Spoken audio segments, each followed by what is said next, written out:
সিঙ্গাপুরের বাড়ি দেখতে কেমন হয়। এই যে উঁচু বিল্ডিংটা দেখতে পাচ্ছ, এটা হলো এইচডিবি, মানে গভর্নমেন্টের তৈরি ফ্ল্যাট। তো আমরা এখানে আজ একটা বাড়ি দেখতে যাব। তোমরাও কি দেখতে চাও এই দেশের বাড়ি কেমন হয়? চলো তাহলে। যাই হোক, খুব স্ট্রাগল করে সানগ্লাসটা পরেই নিলাম। তো হ্যালো সবাইকে, আমার নাম পান্না। আমি আজ তোমাদের একটা খুব সুন্দর এইচডিবি বাড়ি দেখাতে নিয়ে যাব। চলো আমার সাথে। এই বাড়িটা আজ আমরা দেখতে যাব। খুব পুরনো বাড়ি, নতুনভাবে রেনোভেট করার পর বাড়িটা কেমন লাগছে দেখতে, সেটাই আজ দেখব। তো চলো ভেতরে আমরা যাই। তার আগে আমি তোমাদের একটু বাইরেটা দেখিয়ে দিচ্ছি।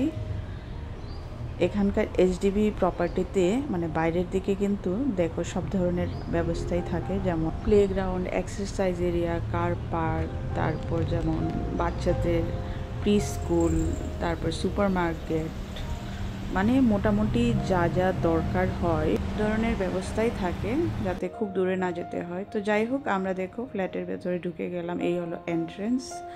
তো এইচডিবি বাড়ি কিন্তু একটু অন্যরকম হয়।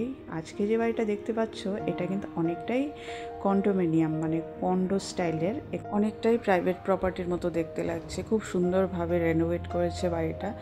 তো শুরুতেই ঘরে ঢুকেই যে আমরা একটা স্টোর রুম দেখেছিলাম, সেটা কিন্তু আর্টিফিশিয়ালি এই বাড়িতে বানানো হয়েছে। এই বাড়িতে নাকি বম শেল্টার নেই, মানে এইচডিবি বাড়িতে আসলে বম শেল্টার থাকে। তো যেটাতে আসলে কি হয়, মানে আর্থকুইক হলে ওই বম শেল্টারে গিয়ে সবাই মানে সেফ থাকে নাকি। তো গানটা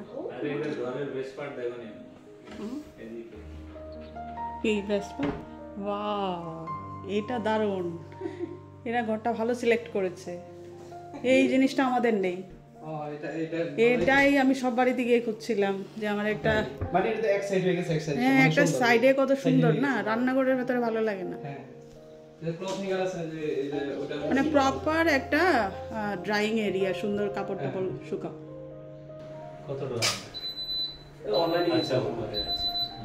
এটা প্রপার হচ্ছে লন্ড্রি রুম। ও ওটা পাইপের, আচ্ছা জিনিসপত্র রাখা যাবে। সুন্দর করেছে এই জায়গাটা। পুজো পালেন জিনিস এখানে ধোয়াধুয়ি করলো, একদম পারফেক্ট। এটা বাসন রাখার মনে হচ্ছে। খোলো তো ফ্রিজটা দেখি। বন্ধ কর, বন্ধ কর। ঘরটা প্রচুর চোখ জ্বালা করছে।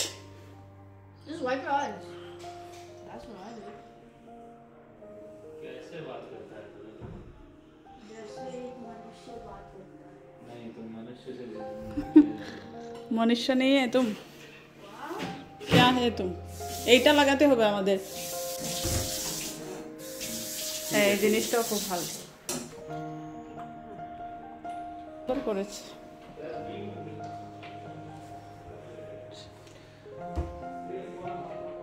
প্রচুর স্টোরেজ দিয়েছে। আচ্ছা এখানে একটা স্লাইডিং ডোরও আছে, এই যে দেখো। এটা কি স্লাইডিং ডোরটা? সরো, মুভ, বন্ধ কর। তো আমরা চলে আসলাম নাম্বার 3 বেডরুমে।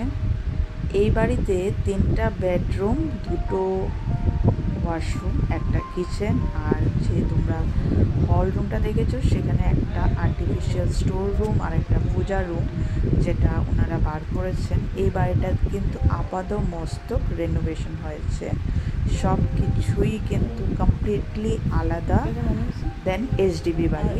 তোমরা এইচডিবি বাড়ির যদি আসলে এইচডিবি বাড়ি দেখতে কেমন হয় সেটা যদি দেখতে চাও, কমেন্ট সেকশনে অবশ্যই কমেন্ট করে জানিও। আমি অবশ্যই চেষ্টা করব একটা এইচডিবি বাড়ির ট্যুর দেখানোর জন্য। এখানে কিন্তু অনেক ধরনের বাড়ি হয়। এটা যেমন এইচডিবি, তারপর রয়েছে condominium, private property, landed property, অনেক ধরনের বাড়ি। তো আর এই এইচডিবি বাড়িগুলোই কিন্তু সবথেকে সস্তা এবং বেশ স্পেশিয়াস হয়। বা এই স্টাডি ডেস্কটা কিন্তু খুব সুন্দর হয়েছে, তাই না? এই যে আমি ডিজাইনটা কপি করে রাখলাম, আমার কাজে আসবে ভবিষ্যতে। তো চলো এবার এখানে হয়তো কিছু সোফা বা বেড যেটা ইচ্ছে রাখতে পারবে। তো আমরা এখন বেডরুম 2তে যাই। তার আগে একটু তোমাদের ওয়ার্ড্রোবটা দেখাচ্ছি কেমন হয়। এটা হলো স্লাইডিং ওয়ার্ড্রোব, যার যেমন পছন্দ সেরকম রাখে। তো আমরা এখন চলে আসলাম বেডরুম 1-এ, বেডরুম 1 এটা হলো মাস্টার বেডরুম। আর মাস্টার বেডরুম থেকে ভিউটা কিন্তু অসাধারণ, তাই না? তার সাথে দেখতেই পাচ্ছ ওই যে ওয়ার্ড্রব। আর মাস্টার বেডরুমে কিন্তু একটা অ্যাটাচ ওয়াশরুমও থাকে। এই হলো মাস্টার বেডরুম। এখন আমরা যাচ্ছি ওয়াশরুমে। একদম কমপ্লিটলি আলাদা। এসডিবি বাড়িতে কিন্তু এই ধরনের ওয়াশরুম হয় না। এসডিবি বাড়ির ওয়াশরুমগুলো বেশি একটা ভালো হয় না দেখতে। অন করে রাখো লাইটটা, দেখছি ওইদিকে একটা ফ্যান লাগিয়েছে।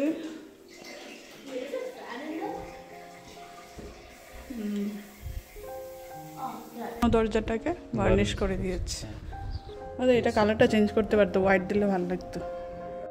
আর এই হলো কমন ওয়াশরুম। এটা হলো পূজা রুম, যেটা হল রুমে ওনারা বার করেছেন। আর এই হলো হল। আর এদিক দিয়ে হলো ডাইনিং এরিয়া। ডাইনিং এরিয়াটা যদিও আমার পছন্দ হয়নি, এটা তোমাদের দেখালাম। কেমন লাগলো অবশ্যই কমেন্ট সেকশনে জানিও।